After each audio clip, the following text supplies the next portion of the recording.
अस्सलाम वालेकुम everyone, welcome back to the video guys. बात करते हैं यहाँ पर मार्केट को लेकर के मार्केट की क्या अपडेट और मार्केट का नेक्स्ट मूव क्या रहने वाला है। अभी के टाइम में अगर आप ओवरऑल मार्केट को देखते हो तो ओवरऑल मार्केट यहाँ पर हमें रेड दिखाई दे रही है। मतलब 8 टन बुरे तरीके से हमें यहाँ पर डंप करते हुए नजर आ रहे हैं। बीटीसी की बात करें तो बीटीसी सिस्टम ट्रेड हो रहा है $1,07,000 के ऊपर। आखिरकार क्या वजह है कि मार्केट के ऊपर इतना प्रेशर क्यों है, जबकि काफी ज्यादा मार्केट में फंडामेंटल न्यूज़ेस ऐसी भी हैं जो पॉजिटिव है, लेकिन फिर भी मार्केट के ऊपर उसका क्यों इम्पैक्ट नहीं देखने को मिल रहा। और आपने देखा लास्ट 3-4 डेज से बीटीसी की डोमिनेंस भी डाउन जा रही थी, लेकिन आज दिन में उस लेवल का पंप नहीं देखने को मिला। इसके ऊपर हम काफी ज्यादा डिटेल में बात करने वाले हैं। लेकिन सबसे पहले हम देखते हैं यहाँ पर फंडामेंटल्स चल क्या रहे हैं। जैसे कि कल आपको पता है कि डोनाल्ड ट्रंप ने बिग ब्यूटीफुल जो बिल है उसकी अनाउंसमेंट की थी, और मैंने आपको बोला था कि फिल वक्त के लिए शॉर्ट टर्म के लिए इसके पॉजिटिव रिजल्ट आपको देखने को मिल सकते हैं, लेकिन इन फ्यूचर में ये काफी ज्यादा नेगेटिव साबित होगा।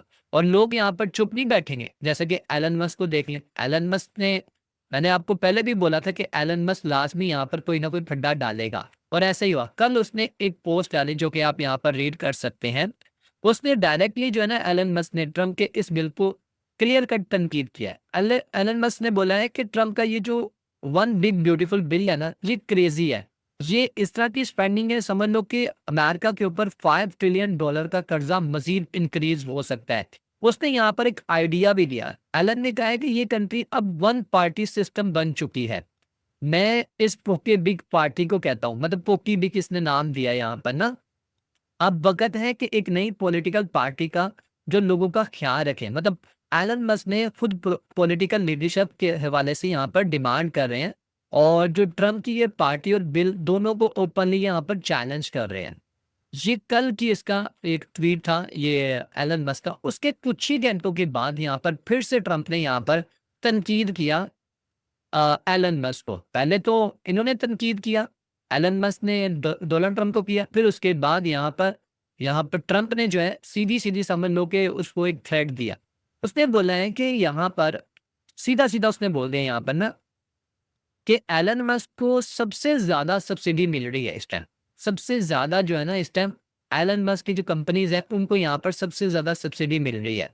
तो एलन मस्क को ये नहीं भूलना चाहिए कि तारीख गवाह है इस बात की कि सबसे ज़्यादा, मतलब हिस्ट्री उठा के देख लें तो यहाँ पर सबसे ज़्यादा रिलैक्सेशन जो मिली है वो एलन मस्क को मिली है। अगर ये सब्सिडी बंद कर दी जाए तो अमेरिका को बहुत ज़्यादा फ़ायदा हो सकता है। जैसे कि ये रॉकेट, सैटेलाइट, टीवी प्रोडक्शन वगैरह ये भी रुक सकती हैं इसकी। मतलब उसने यहाँ पर उसको एक हिसाब का वार्न भी कर दिया है कि अगर उसने ऐसा कोई भी गड़बड़ करता है तो मतलब उसकी सब्सिडी के ऊपर काफ़ी ज़्यादा फ़र्क पड़ सकता है। तो हालाँकि ये सब्सिडी होता है क्या है, मतलब आप समझ लो कि हुकूमत जब किसी कंपनी या टैक्स जो कंपनी या किसी शख्स को टैक्स की रिलीफ देता है उसको सब्सिडी बोला जाता है। मतलब जैसे उसके पास टेस्ला की कंपनी है, स्पेस एक्स है, सोलर प्रोजेक्ट्स हैं, उसके ऊपर अच्छा खासा उसको जो है ना वो रिलैक्सेशन मिल दिया। तो डोनाल्ड ट्रंप कहता है कि अगर ये बंद कर दिया जाए ना, तो यहाँ पर मुल्क को बहुत ज़्यादा फ़ायदा हो सकता है। तो मतलब फिर से दोबारा आपस में इनकी झड़प स्टार्ट होगी, जिसकी वजह से मार्केट के ऊपर फिर से हमें यहाँ पर प्रेशर देखने को मिल रहा है।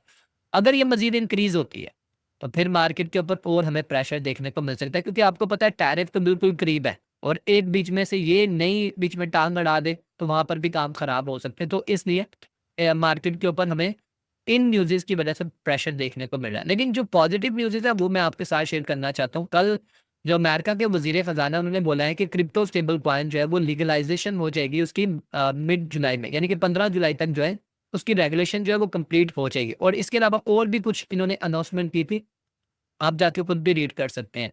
कल मैं यहाँ पर देख रहा था कि ये डोनाल्ड ट्रंप की तरफ से ना एक हैंड राइटिंग का जो है ना एक पेपर शेयर किया गया था, जिसमें इन्होंने ओवरऑल कंट्रीज के बारे में बताया था। उसने बोला था कि यार जेरम पोल जो है ना ये मेरे हिसाब से पागल हो चुका है, ये बहुत ज़्यादा लेट कर रहा है। तो ये मतलब यूएस को बहुत ज़्यादा नुकसान पहुंचाना चाह रहा है। उसको चाहिए कि इंटरेस्ट रेट को जो है बजाय कि यहाँ पर स्टेबल करने के इसको डिक्रीज करे, और हमें यहाँ पर बिलियंस ऑफ डॉलर्स का फ़ायदा हो सकता है। लेकिन अभी के टाइम में हम बिलियंस ऑफ डॉलर यहाँ पर खो बैठे हैं, और इन्फ्लेशन मज़ीद बढ़ सकती है। और इसने बोला कि यूएस इस टाइम सबसे ज़्यादा इंटरेस्ट रेट ले रहा है। अगर आप देखो ना, ये कंट्रीज़ तकरीबन 44 कंट्रीज़ ने शेयर की थी, उसमें 35 नंबर के ऊपर आता है इंटरेस्ट के मामले में। तो इसने बोला है कि मेरे आइडिया के मुताबिक जो है एक ट्रम्प ने एक सर्कल शेयर किया यहाँ पर, उसने बोला कि 1.75% से 1% होना चाहिए।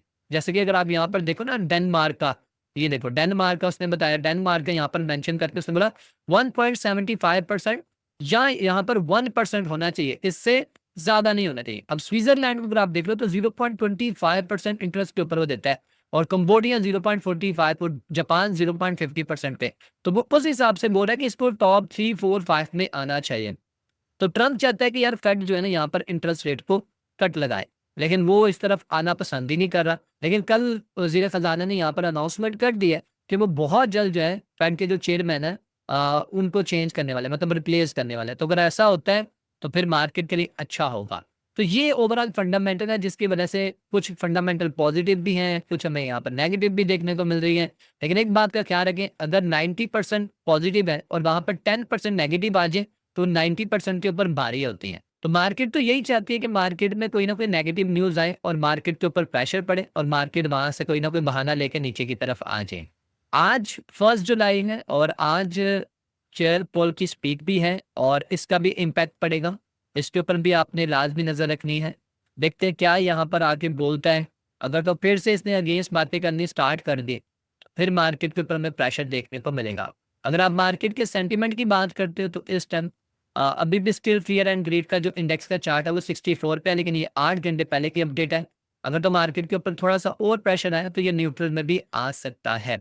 और इसके अलावा क्या चल रहा है वो भी मैं आपके साथ शेयर करना चाहता हूँ। हमने यहाँ पर देखा है हिस्टोरिकल डाटा बिटकॉइन का मंथली जुलाई का महीना बिटकॉइन के लिए अच्छा ही रहा है। अगर आप देख लो यहाँ से 2013 से लेकर 2025 तक देख लो, सिर्फ हमें 5 साल ऐसे देखे हैं जिसमें थोड़े से हमें यहाँ पर माइनस में देखने को मिला।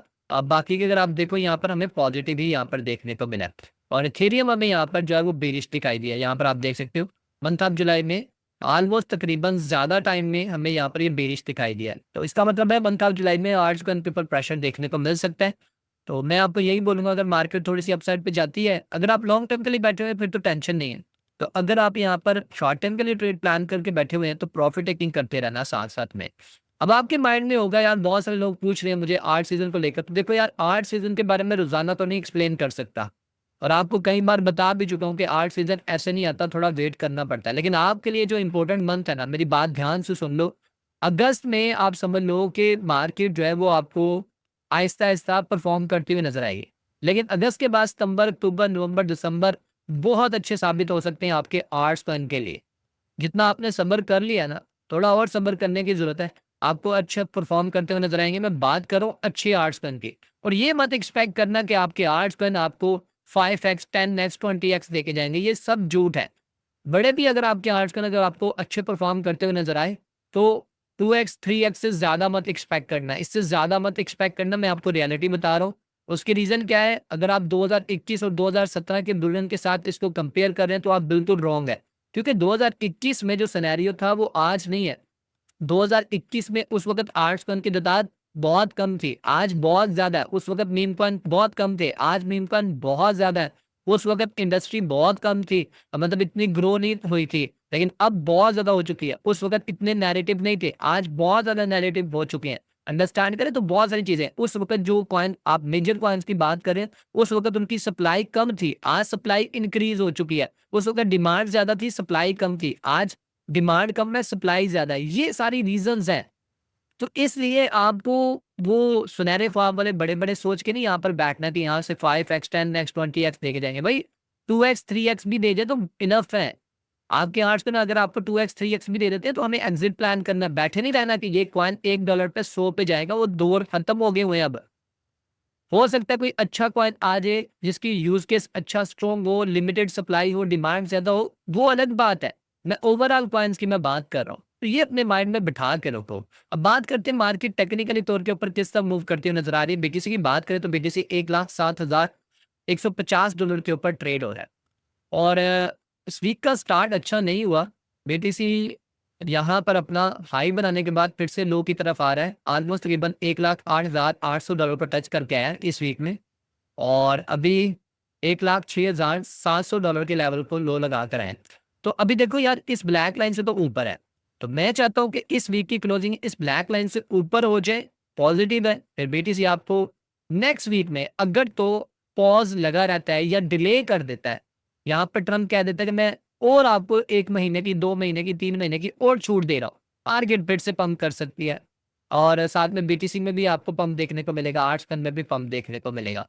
तो इसके ऊपर आपको लाज़मी नज़र रखनी है। बाकी ये चार्ट जो मैंने आपके साथ शेयर किया हुआ था, इसको भी आपने लाज़मी देखना है। ये भी इम्पोर्टेंट है क्योंकि देखो जब तक बीटीसी इस लेवल को ब्रेक करने में कामयाब नहीं होगा, तब तक हमें बीटीसी अपसाइड की तरफ जाता हुआ नज़र नहीं आएगा।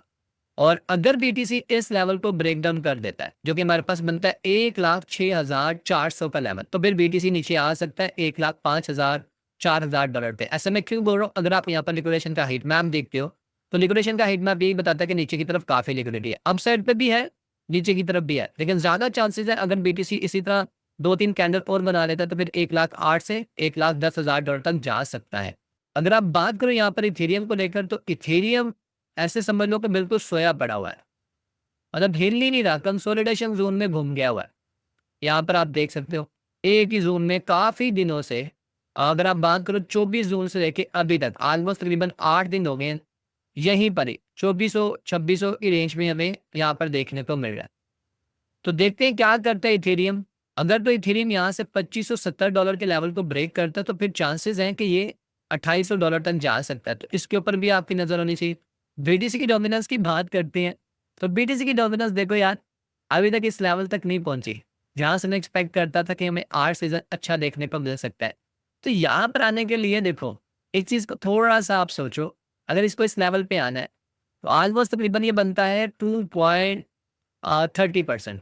तो 2.30% का जो डिस्टेंस है, वो उसने कितने टाइम में तय किया, वो हम यहाँ पर देखते हैं। 2.30% का डिस्टेंस, हाँ, यहाँ से देख लो। ये 21 जून और ये हमारे पास बनता है ऑलमोस्ट, सॉरी, ये बनता है हमारे पास कौन सी डेट, 16 जून, और ये बनता है हमारे पास 27 जून। मतलब 11-12 दिन लगे। मतलब इसको ऊपर आने के लिए 11-12 दिन। तो यही आप लेके चल सकते हो 15 जुलाई के बाद। अगर यहाँ से इसको रिजेक्शन मिलती है, जो मैं यहाँ पर देख रहा हूँ उस हिसाब से 15 जुलाई के बाद इसको यहाँ से रिजेक्शन मिलती है, तो मतलब अगले 15 दिन में आहिस्ता-आहिस्ता आपके आर्ट्स में पंप करेंगे और फिर उसके बाद अगस्त, सितंबर, अक्टूबर, नवंबर, दिसंबर तक मैं एक्सपेक्ट करता हूँ कि बीटीसी की डोमिनेंस ऑलमोस्ट तकरीबन, अगर मैं गलत नहीं हूँ तो अगर स्लोली भी नीचे आ जाए सितंबर, अक्टूबर तक, तो ये 55% तक आ सकती है। अगर 55% तक आती है तो आपके आर्ट्स गन 100% टू 100% तक पंप कर चुके होंगे। याद रखिएगा, 100% से 200% पंप कर चुके होंगे। और इसी तरह अगर ये मज़ीद नीचे की तरफ जाती है, जैसे कि हमने ये वाला भी लेवल मार्क किया हुआ है, जो कि मेजर है, फ़ौरन तो एकदम नहीं जाएगी, कहीं न कहीं तो रुकेगी, फिर उसके बाद करेक्शन आएगी, फिर उसके बाद डंप आएगा बीटीसी की डोमिनेंस में। तो 43% तक जाती है, तो फिर समझ लो आपके आर्ट्स का 2-3x 4x तक ईज़िली कर जाएँगे। आई होप सो ऐसा होगा, तो हम उम्मीद भी करते हैं। तो देखते हैं क्या होता है। बाकी आपको पता ही है कि अभी आर्ट्स पेन का मार्केट कैप उस तरीके से इंक्रीज़ नहीं हो रहा, जिस तरह होना चाहिए। जिस तरह होना चाहिए उस तरीके का यहाँ पर आर्ट्स पेन का मार्केट कैप इंक्रीज़ नहीं हो रहा। अभी देखो इंक्लूड करके ये स्टेबल कॉइन का भी इसमें है, ठीक है? 851 बिलियन, सॉरी 830 बिलियन है अभी के टाइम में, $830 बिलियन। तो अगर तो इसको बीटीसी की डोमिनेंस को उस लेवल तक जाना, तो इसका वॉल्यूम भी तकरीबन $2 ट्रिलियन होना चाहिए आर्ट्स पेन का। तो देखते हैं ऐसा होता है कि नहीं होता। I hope so arts pen का जो मार्केट कैप है वो जल्दी इंक्रीज़ होगा। तो देखते हैं क्या होता है, फ़िलवक़्त के लिए तो आपके सामने ही है। तो बाकी आपको पॉजिटिव रहना है, नेगेटिव नहीं होना। अगर आपने अपर साइड से बाइंग की हुई है, तो मैं यही बोलूँगा कि आपने मंथ ऑफ दिसंबर तक अपनी पोज़ीशंस को क्लोज़ कर देना है। अगर आपने काफ़ी ऊपर से बाइंग की हुई है, आपका 40% रिकवर हो जाए, आपका 60% हो जाए, आपका 70% हो जाए, बस आपने वहाँ से एग्ज़िट प्लान करना है। तो ये थी गाइज़ ओवरऑल अपडेट जो मैंने आज आपके साथ शेयर की। बाकी इंशाल्लाह आज के रात के लाइव सेशन में मैं बाकी की चीज़ें शेयर करूँगा। तो गाइज़ मिलते हैं अब नेक्स्ट वीडियो में। अपना ख्याल रखें, दुआ में याद रखें। टेक केयर, अल्लाह हाफ़िज़।